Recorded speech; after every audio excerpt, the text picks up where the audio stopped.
Bubukuhin natin ng bahagya ang manok. At hihiwaan ko yan sa kabila. Siguradong manuot ang mga pampalasa natin.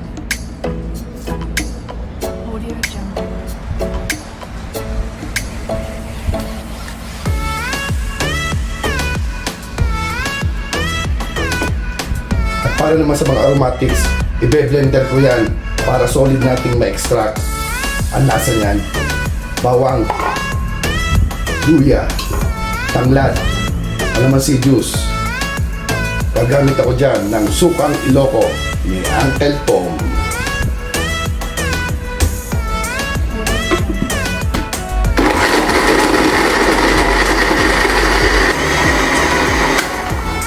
Titimplahan na natin ang manok natin. Asin, paminta,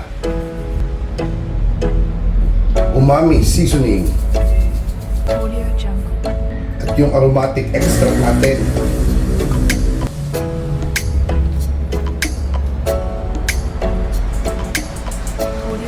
Lamas.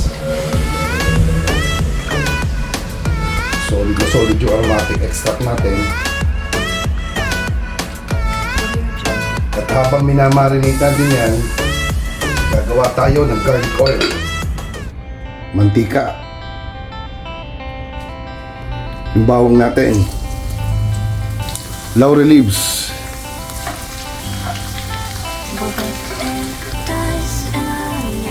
pabango na yung bawang natin.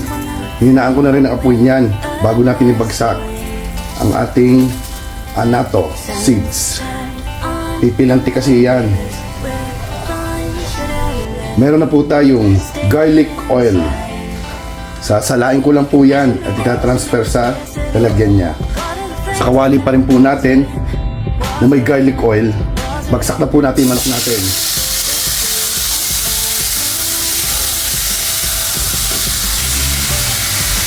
Inuna ko po dyan yung side na pinuka natin. Takipan po natin para makulog yung init. Apply po tayo ng garlic oil. Yung kabila naman.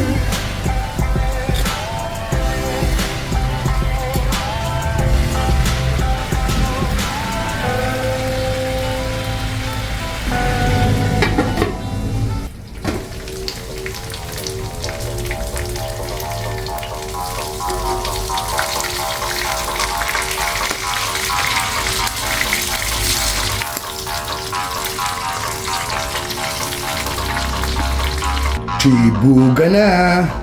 Chicken inasal sa kawali.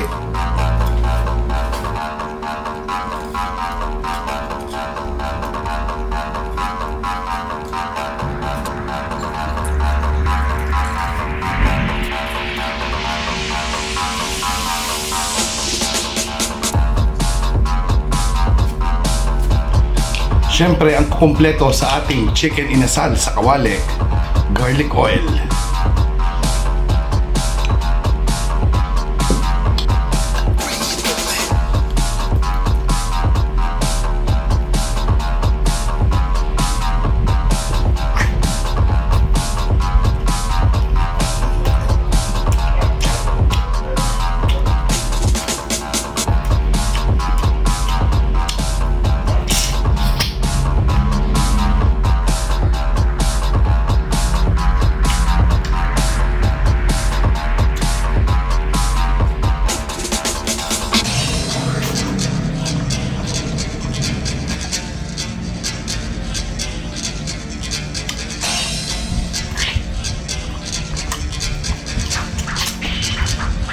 Mm.